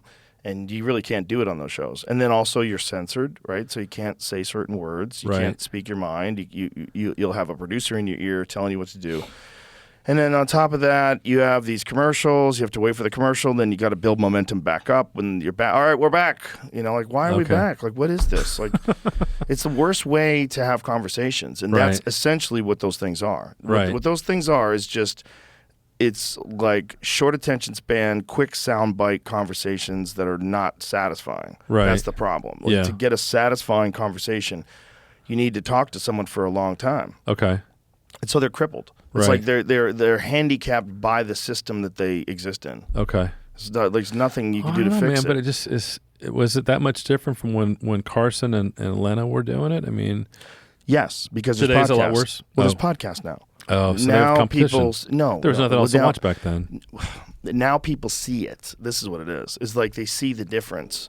Because if the only conversations you see with people having on television are on things like The Tonight Show, then that seems normal. Yeah. But as soon as you can have long form, full, uncensored deep dive, conversations, unpack it all. Yeah. Okay. That's when it becomes awkward, because then you're like, why are they doing it like this? Like, this is an uncomfortable way to watch people talk. And also, like, someone's sitting there and you're sitting next to them in this weird way and you're facing a crowd. You've got a live audience. It's all weird. There's so much weirdness to it. That's funny. It's just not a good way to have a good conversation. Right. And all it was really was an advertisement for whatever the fuck that person was selling. Okay. So if this their person book, or whatever, a sitcom, a new record, new movie. Yeah, that's really what it is. Yeah. It's not, and Jay Leno didn't get a chance to pick the guests. Like, he wasn't like up to him, Well, he did tell me, we worked with him on a project a couple of years ago, and we're just sitting in a truck bullshitting. And, I kind of asked him, I said, so since you don't do the Tonight Show, do you miss any of that at all? He's like, no, not really. He's like, I wasn't really big on going to movies. So if somebody's coming on the show, I'd go watch the movie just so I knew what to talk about. But he's like, I'm really not into celebrities and I don't go to the movies that much. I do my car thing, Well, for Jay Leno and for all of those comedians that lived back then, the Tonight Show was the holy grail. Oh, for sure. It was. If you're a young comedian, you get on there. That's Tonight that's Show, it. The host of the Letterman Show, the host of like some late night show. That was the holy grail. Right. So they all wanted that, and so when you get it and you realize like, is this really what I wanted? But it just was. It was a thing that it seemed like no one could get. Right. And back then, if you got it, it was a big deal. Sure. I mean, if you were the host of the Tonight Show, it was a big deal. Right. And nowadays, it's like. It's just another show. Right. It's just another thing that's on television. They got to compete with you. Well, they're not even competing. It's like they're competing with Netflix, really. Okay. They're competing with things. But if for conversations, they're competing. Well, Bill Maher has a podcast now. Right. There's a lot of great podcasters. If you want just free entertainment in your ears, there's so much. There's so many different true crime shows, and so many different stand-up comedians have podcasts, and so many scientists and right. Fuck, man. I mean, you could just be entertained forever. So breaking into that is hard. Right. And when you're on a television show, like, you're kind of depending upon people flipping through the channels, or people that are accustomed to watching it at 11 p.m. Let's turn on the late night show. Right. Huh. It's kind of a trap, though. That is. It's a trap. I had no idea. They don't grow. It's like the viewership of those things just keeps dwindling. So where like the young comedians, where do they? So you didn't get your big break by going on Leno or going on Carson or something like that, but like you found the right manager. It's like for a young comedian that's trying to get going. How do they get discovered today? The YouTube. Okay. YouTube, internet, social media. Someone could be funny and have one clip about one subject that resonates with people, and they throw it up on their Instagram, and then it gets reposted and shared. Yeah. They put it up on Twitter. It's on YouTube, and then bam, all of a sudden they're famous. Right. It happens all the time now. Wow. This is a great time for people to get their stuff out there. Like probably the greatest time ever. So if you got talent, you can't keep it down. Yeah, it's if hard. it's genuine. I mean, At least people know about it. I mean, there's definitely some people that get better breaks than other people. That definitely happens. But at the end of the day, really, it's about like becoming undeniable. And if you can just put your stuff out there and enough people love it. Yeah. So that's where they get their big break today. Well, back in my day, I got on the MTV half-hour comedy hour. That was like the first television show that I did where I got attention from it, and then I got a development deal. So that was like the pathway back then. It was like you would do a stand-up comedy TV show, and then you try to get a sitcom. And everybody just wanted a sitcom, or they wanted to host the Tonight Show, or host the Jimmy Kimmel Show, or whatever. Get your own show. But there wasn't a lot of those. Did you ever do it? I mean, you did Fear Factor, but you ever host like a show like where you're interviewing people or? I did. I guest hosted once later with Greg Kinnear. He was out of town. Yeah, and I guest hosted. Okay. It was fun. I enjoyed it, but it's still very limited. It's just not. It's not the same thing. Yeah. It's like doing this is like the perfect version of conversations for me. Yeah. Some people like it more restricted, and they want to be wearing a suit. They want the lights, and they want the crowd, and they feel like it's more of a show. And sure, I get it.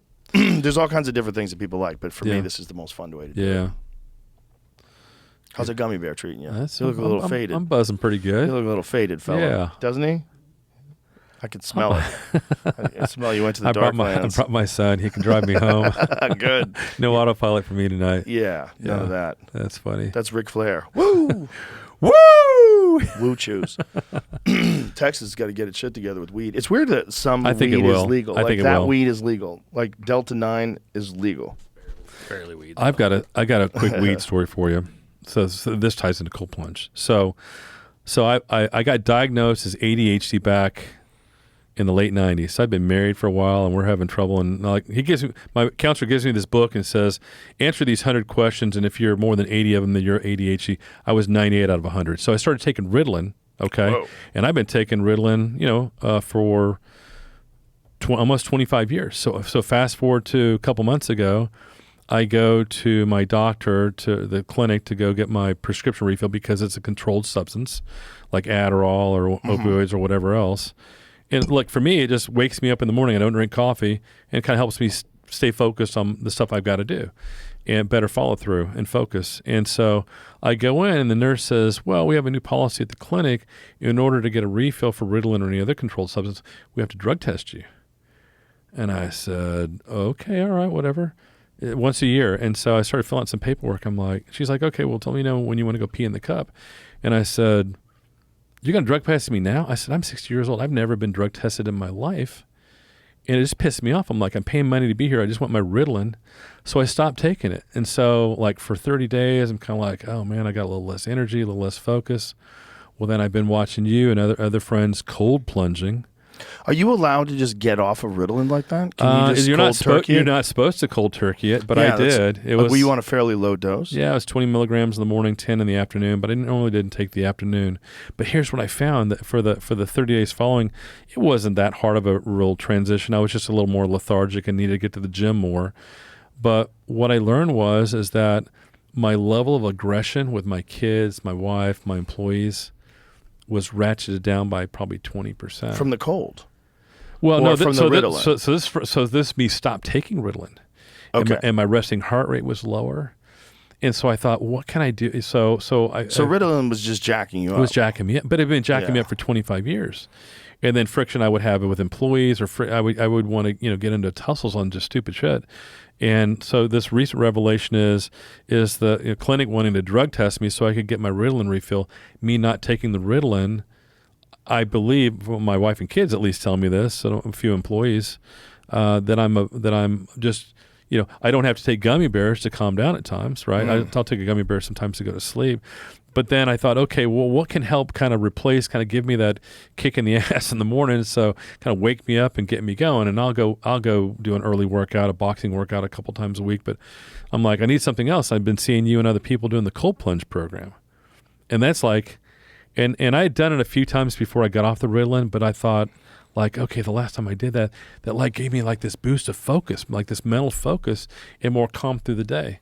So I bought a cold plunge tank, and I got it about 3 weeks ago, and cold plunge maybe 5 days a week in the morning. And I don't know, maybe it's just because it's a combination of it's something that I really don't want to do and it's really hard to do. When I say that to myself, I'm like, that's the very reason I need to go do it.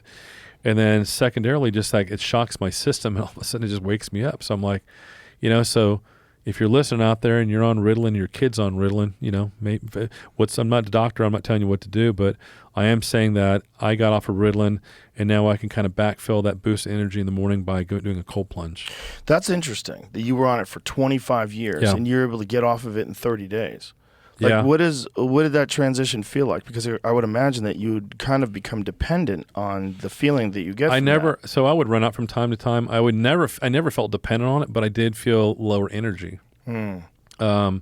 Especially the last 10 years. As I've gotten older, I'm like, okay, I've never really been a morning person. I used to, like, up till maybe 10 years ago, wouldn't go to bed till 2 or 3 in the morning, and then I'd wake up at 7 or 8 the next day. But anyway, so the Ritalin just kind of gets me going, helps me focus, stay on task. But it probably starts wearing off kind of by mid-afternoon. But I just didn't. The thing about that kind of stuff to me is if you can function as good as you're functioning without it, I wonder, because we think of medications as being necessary. Yeah. We think of things like that as being necessary. Like, this is what you need. It'll Sure. straighten you out. Is it? It is what we're missing, like, at least with some people, is what they're missing physical activity and stressors, things like cold and heat. Yeah. And things like a morning workout. Like, how many people are just going to a pill and not doing those other things to see if, like, maybe there's a more healthy way to approach this? Yeah, I mean, just how much time, like, do I waste just glancing at my phone? Who texted me? What's in the news? What about pool cues? Whatever, And so one of the things I noticed when we first installed it, maybe it was the first or second time that I'd cold plunge at home, like, I was kind of had this euphoria. I don't know if it's kind of for a little bit of a dump of endorphins or dopamine or what, but just kind of me being happy. I did one time wonder, where's my phone? What's going on? And my counselor tells me that just by looking at our phone, sometimes that gives us a tiny little dopamine hit. Yeah, it does. Look at the phone. So it's also just an addiction. You're just like looking for new information constantly. You're always looking for some new picture, or new video, new thing to, like, stimulate you. So that's why I found the cold plunge kind of just for a period of time. I'm like, it was calm. It was like Zen. It's like me being up in the mountains, looking at the trees, and just kind of being a peaceful moment without having to, take a Ric Flair gummy bear. It definitely makes you so happy when you get out of it. Yeah. And you get out of it like, whoa. You're like, I'm happy just because I'm not freezing my balls off anymore. Yeah, it's that, but it's really just the rush of endorphins. You feel so happy. Yeah, that's true. Norepinephrine. And now our family's doing it. My wife did it. My daughter comes over and does it. Son's real athletic. He's got 2 scoped knees, and so he thought he tweaked his knee playing pickleball the other day, and he did it and said no more pain. So, I mean, you as an athlete, and still probably training pretty hard, do you find, like, when your body's getting a little worn or your joints are a little sore, does a cold plunge help you too? I do it every day, so I don't know. Okay. I still have joint pain. Okay. I still have, like, some stuff, but that's just That's comes what it with is. the territory. Okay. Yeah, it is what it is. You just get accustomed to being in some sort of pain most of the time. Right. Okay. Especially jiu-jitsu. Jiu-jitsu training, like, you're always hurt. There's always something going on. What do you still carry to this day that you got hurt doing back in the day? Oh, I've had a bunch of surgeries. I've Okay. had my knees reconstructed, both my knees reconstructed. Okay. It's a lot of it is joint stuff and back stuff. Like, Okay. everybody that I know that does jiu-jitsu has some sort of a back issue or a neck issue. So does weed or hallucinogens, does that help any with? Is it more for your mind stimulation or relaxation, or does it help with any of your I think it's injuries? for everything. I don't know if it helps with injuries. It definitely reduces inflammation, but Okay. there's a good argument that maybe inflammation is good for some injuries. Oh, really? Because it's how the body's healing from it. Okay. Like, there's Unless it's your arteries.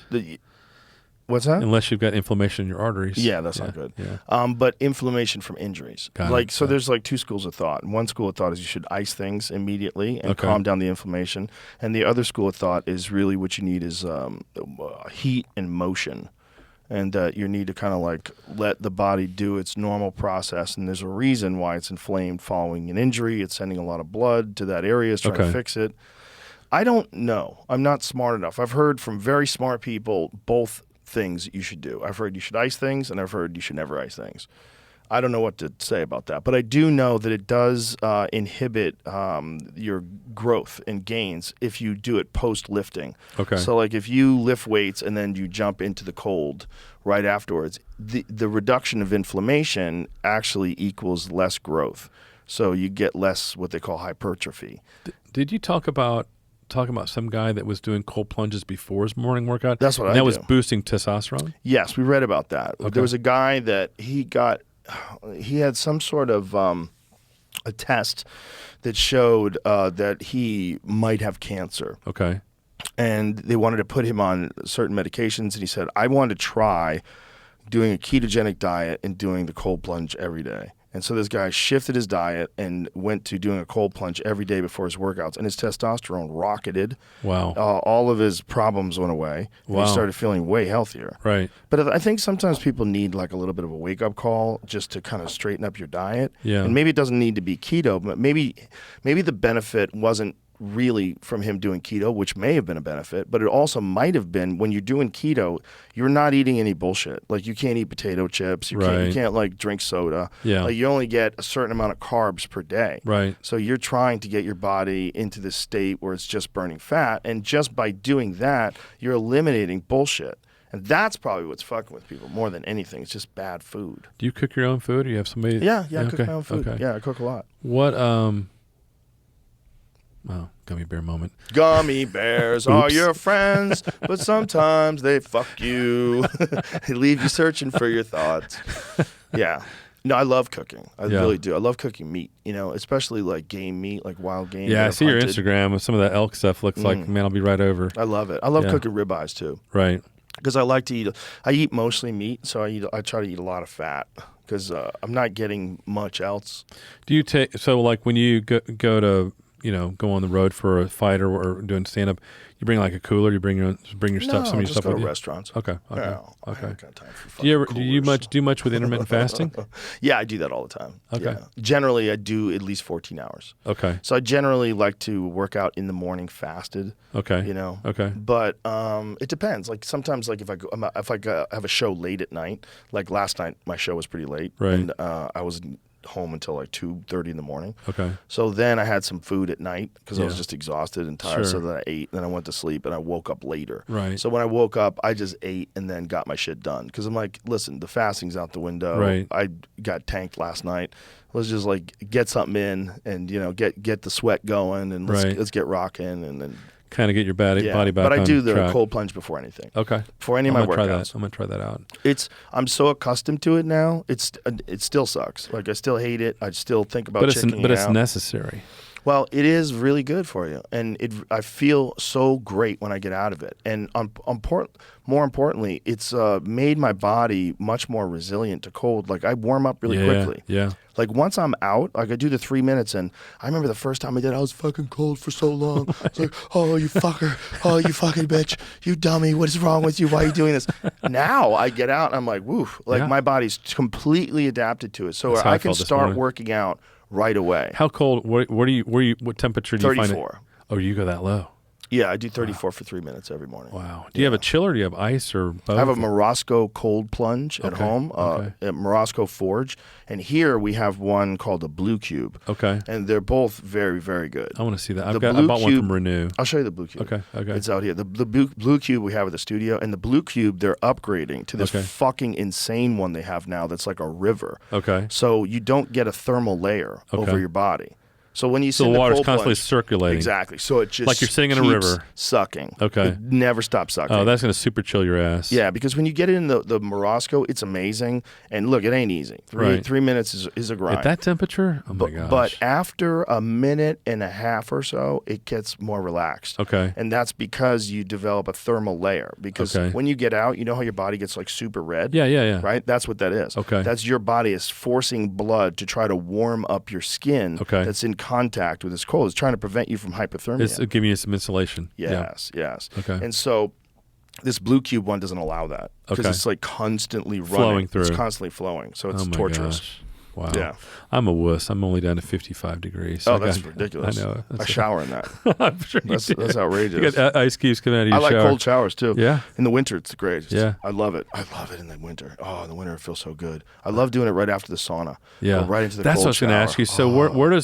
So what rotation, where does the dry sauna come in with cold plunge in the workout? It depends entirely on what kind of workout I'm doing. All right. Like what I really generally like to do is I like to work out by doing cold plunge first, always, and then I will have like whatever workout I'm in. And if I'm doing hard cardio, like if I'm doing bag workout or something like that, then I go right into the sauna afterwards. Okay. So my heart rate is jacked. Okay. So when my heart rate, like when my resting, my heart rate after rounds, like I'll do like 10 rounds on the bag, and it's still beating fast when I go in. So and then because of the heat, like it's a static form of cardio. So when You're you go extending in, your workout. Okay. exactly, I'm Okay. extending my workout just sitting there and listening to a book. Okay. So I'll just put if you want to do that though, get AirPod ones, the originals. So don't slide out or? No, the original ones don't overheat. Oh, really? The other ones die out. Okay. I've tried a bunch of different companies, a bunch of different they all die except the Gen 1 original regular AirPods. AirPods, Whichever okay. one they sell, they'll sell like a Gen 2, but it's not the new ones. Yeah. It's the old ones. Yeah. The ones in the little tiny case. Yes. Sure. Those ones don't die. Okay. Because they have less shit in them. Interesting. Like the other ones have noise canceling and all that. They Okay. die quick. The pros, they eat alive. Yeah. And it's always the left one because I'm sitting with my left side to the heater. Okay. So it made me conscious of like switching sides. So cold plunge, workout, if you got your heart rate up, definitely go straight into the dry sauna. Yeah. And then you ever Or rotate back? sometimes even when I lift weights, I'll go into the sauna. It depends on how much time I have. But what I really like is a sauna at night. Okay. I really like that when I come Relax home you from the club. for bed. Yeah. It relaxes you for bed, but it centers my mind, and it gives me an opportunity to have just a little bit more adversity at the end of the day. Go through 20 minutes of this fucking 189-degree sauna and steam and just and listening to something. Okay. Generally, I'm listening to a book. Okay. And I'm just in there, just thinking about shit. you Yeah. know? It gives you. It's good alone time. I need alone time. Like it's very important. When's your for alone what I time that do. you're not listening to the book? You're not thinking about learning. When I'm some working stuff? out. When I'm Okay. working out. Okay. Yeah, when I'm working out, it's just alone time. Yeah. Like if I'm hitting the bag, either I listen to music, or sometimes I don't listen to anything. I Right. just want to hear the thumps. I just want to hear the whump whump. You ever been in a fast go-kart? Like Not a mini fast one. We were in Thailand. Okay. I think it was in Thailand with my family. Yeah. And we went to this place, they rent go-karts. We were Yeah. like whipping around in them. Yeah. They were fun as shit. We were racing each other. It was a really good time. But like a really fast, like a track-focused go-kart, like for me, like that's something that will take my mind off of everything, because maybe little bit like boxing or something, in that if I'm not focused at what I'm doing, I'm either going to fucking lose or get fucking hurt, or both. Yeah. I And can so understand that. anyway, I just Well, that's why I like. skiing fast and go-karts are what take my mind off of. But without getting world. hurt, you could do that with pool. That's what I like True, about to pool. some degree. And that's what I like about archery as well. Yeah, With okay. archery, it's like when you're drawn A back. little bit of and- zen. Yeah, there's a thing that's happening where it's so difficult to do that all you're thinking about is that thing, and it's very mind cleansing. Because Yeah. Fred Bear said that, something about a troubled man and a bow. Right, right. Fred Bear was like one of the original Sure. pioneers of Yeah. bow hunting in this country. Yeah. But pool to me is like one of the ultimate ones because you could do it at any time you want. Anytime you have time, Yeah. I can just go out there and set some drills up or just run some balls, and it just frees my mind. Yeah. Because you're a good pool player. Sure. When you're making a long shot, Yeah. especially a shot on that table, Right. and you have to get pinpoint position on the Yeah, next yeah. ball, there's like so much going on. Did you ever man. play any street pool growing Yeah, I up? did. Okay. Yeah, I did. Okay. I never really played one pocket, but I Okay. played a lot of street pool. I play a little bit of one pocket. It just kind of, it's like a chess match. It's boring as shit. I like action, so. I get it. Yeah. It's hard to do. It's a great gambling game. Yeah. Like those guys that are really the Tony Chohans Grady of the world. Matthews. Back in the day. Yeah. Those. Yeah. I mean, They're chess masters is what they are. It's an intellectual game. Yeah. Efren Reyes is amazing at Yeah, it. yeah. But it's not my thing. I like rotation. Right. I like breaking. Yeah, sure. I like running out. All right, man. Well, I'm your pool table day. Just let me know. We're It's gonna do this more hour and often. a half drive up from the factory. We had a so good time. Yeah, Today we was did. fun. We just For didn't have enough time. That's all good. That's I'll the come thing. back. It's like you just get warmed up when you play Yeah. for like an hour or two. Yeah. Well, listen, brother, I appreciate you coming here, and I love you, your Joe. cars, man, and I appreciate you making wild shit. 'Cause I just Likewise, man. love that you do that. You just make wild shit. You know, Yes. like whenever I look at your website, he's got a 1,000 horsepower Camaro. Like, what the fuck are you doing? An Exorcist? Like, Jesus that's Christ, what we man! Like everything is just so bonkers and Over the top. All of it. The Yeah. GT 500, not fast Yeah. enough. Yeah. What does it only have? 700 No, horsepower. we built 1,000 horsepower exactly. one But for- from the factory, 700 from the factory. And We you're built 1,000 horsepower GT500 for Jim Farley, the CEO, and his son went out and drove around Monterey, California last August and had a blast with it. The fucking videos that you guys have of like It's people fun. sitting in the car and you see the acceleration. Yeah. Like, oh my God. Yeah. I love that you're out there, brother. Appreciate you man. very much. Appreciate you. And thank you for being here. It was a lot of Thank fun. you. Awesome. All right. Goodbye, everybody.